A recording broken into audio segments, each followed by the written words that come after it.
So students, this is your fourth lecture of economics। ਤੁਹਾਨੂੰ ਪਤਾ ਹੀ ਆਪਾਂ ਲੈਕਚਰ ਨੰਬਰ 3 ਦੇ ਵਿੱਚ ਐਗਰੀਗੇਟ ਆਫ ਇਕਨੋਮਿਕ ਸਿਸਟਮ ਨੂੰ ਸਟਾਰਟ ਕੀਤਾ। ਉਹਦੇ ਵਿੱਚ ਪਹਿਲਾਂ ਆਪਾਂ 3 ਪੁਆਇੰਟਸ ਨੂੰ ਕਵਰ ਕੀਤਾ, national income, theory of employment and general price level. ਅਤੇ ਅੱਜ ਆਪਾਂ ਇਹਦੇ ਅਗਲੇ ਜਿਹੜੇ ਐਗਰੀਗੇਟਸ ਆ ਉਹਨਾਂ ਨੂੰ ਕੀ ਆ ਡਿਸਕ੍ਰਾਈਬ ਕਰਾਂਗੇ, ਡਿਸਕਸ ਕਰਾਂਗੇ।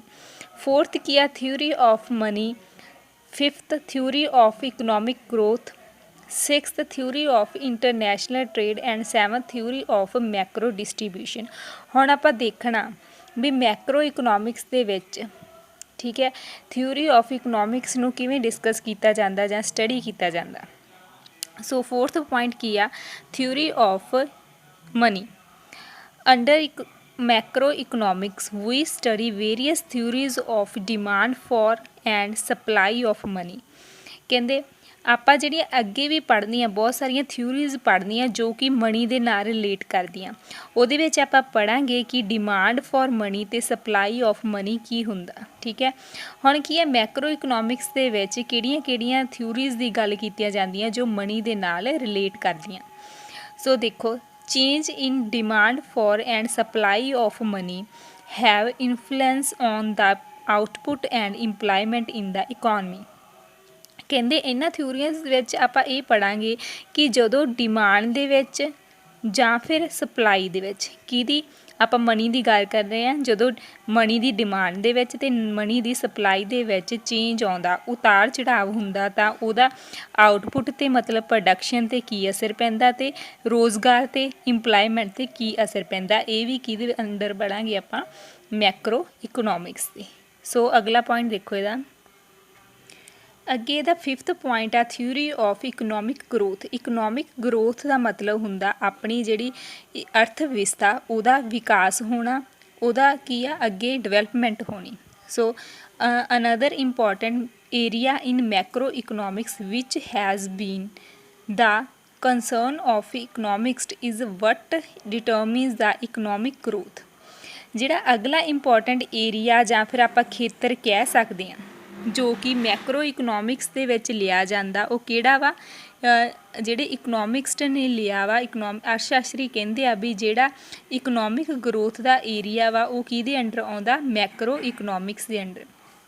ਹੁਣ ਆਪਾਂ ਪੜ੍ਹਾਂਗੇ ਕਿ ਇਕਨੋਮਿਕ ਗਰੋਥ ਕੀ ਹੁੰਦੀ ਆ।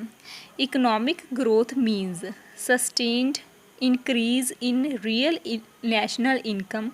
ਆਪਾਂ ਨੂੰ ਪਤਾ ਵੀ ਆਪਾਂ ਜਿਹੜਾ ਮੈਕਰੋ ਇਕਨੋਮਿਕਸ ਦੇ ਵਿੱਚ ਕਿਸੇ ਇੱਕ ਪਰਸਨ ਦੀ ਗੱਲ ਨਹੀਂ ਕਰਦੇ, ਇਹਦੇ ਵਿੱਚ ਆਪਾਂ ਸਾਰੀ ਇਕੋਨਮੀ ਦੀ ਗੱਲ ਕਰਦੇ ਹਾਂ। ਇਕੋਨਮੀ ਐਜ਼ ਅ ਹੋਲ ਇਹਦੇ ਵਿੱਚ ਕਿਹਾ ਜਾਂਦਾ। ਠੀਕ ਹੈ, ਉਹ ਸਾਰੀ ਇਕੋਨਮੀ ਦੇ ਵਿੱਚ ਕੀ ਆ ਨੈਸ਼ਨਲ ਇਨਕਮ ਕੀ ਆ, ਮਤਲਬ ਸਾਰੇ ਲੋਕਾਂ ਦੀ ਇਨਕਮ ਮਿਲਾ ਕੇ ਸਾਰੇ ਸੈਕਟਰਸ ਦੀ ਇਨਕਮ ਮਿਲਾ ਕੇ ਨੈਸ਼ਨਲ ਇਨਕਮ ਬਣਦੀ ਹੈ। ਠੀਕ ਹੈ, ਕਹਿੰਦੇ ਜਦੋਂ ਇਹਦੇ ਵਿੱਚ ਨੈਸ਼ਨਲ ਇਨਕਮ ਦੇ ਵਿੱਚ ਇਨਕਰੀਜ਼ ਆਉਂਦਾ ਮਤਲਬ ਇਹ ਵੱਧਦੀ ਆ ਤਾਂ ਉਹਦੇ ਨਾਲ ਕੀ ਹੁੰਦੀ ਹੈ ਇਕਨੋਮਿਕ ਗਰੋਥ ਹੁੰਦੀ ਆ।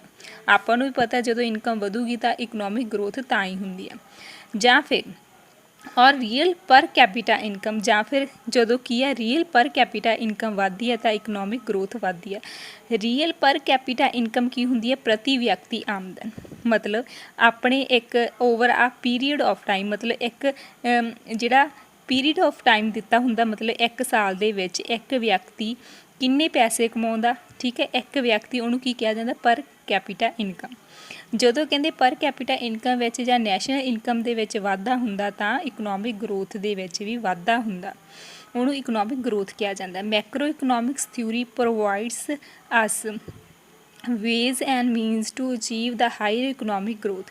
ਮੈਕਰੋ ਇਕਨੋਮਿਕਸ ਕੀ ਪ੍ਰੋਵਾਈਡ ਕਰਦੀ ਹੈ ਆਪਾਂ ਨੂੰ, ਇਹੋ ਜਿਹੇ ਤਰੀਕੇ ਰਾਸਤੇ ਲੱਭ ਕੇ ਦਿੰਦੀ ਹੈ ਜਿਹਦੇ ਨਾਲ ਆਪਾਂ ਇਕਨੋਮਿਕ ਗਰੋਥ ਨੂੰ ਅਚੀਵ ਕਰ ਸਕੀਏ, ਇਕਨੋਮਿਕ ਗਰੋਥ ਨੂੰ ਵੱਧ ਕਰ ਸਕੀਏ।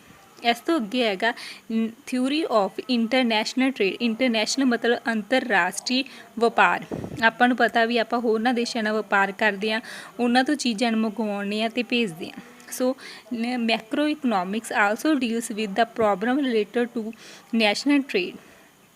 ਠੀਕ ਹੈ, ਮੈਕਰੋ ਇਕਨੋਮਿਕਸ ਦੇ ਵਿੱਚ ਜਿਹੜੀਆਂ ਇੰਟਰਨੈਸ਼ਨਲ ਟ੍ਰੇਡ ਦੇ ਨਾਲ ਜਿਹੜੀਆਂ ਸਮੱਸਿਆਵਾਂ ਜੁੜੀਆਂ ਹੁੰਦੀਆਂ ਉਹਨਾਂ ਦਾ ਅਧਿਐਨ ਕੀਤਾ ਜਾਂਦਾ।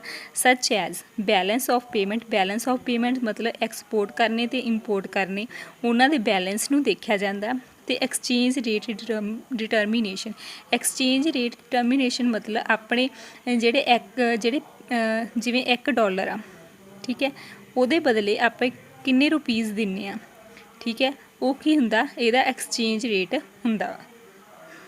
ਸੋ ਆਪਾਂ ਕਹਿ ਸਕਦੇ ਹਾਂ ਕਿ ਮੈਕਰੋ ਇਕਨੋਮਿਕਸ ਦੇ ਵਿੱਚ ਇੰਟਰਨੈਸ਼ਨਲ ਦੀਆਂ ਪ੍ਰੋਬਲਮਸ ਨੂੰ ਕੀ ਆ ਡੀਲ ਕੀਤਾ ਜਾਂਦਾ ਅਤੇ ਇਹਦੇ ਵਿੱਚ ਉਹਨਾਂ ਨੂੰ ਡਿਸਕਸ ਕੀਤਾ ਜਾਂਦਾ।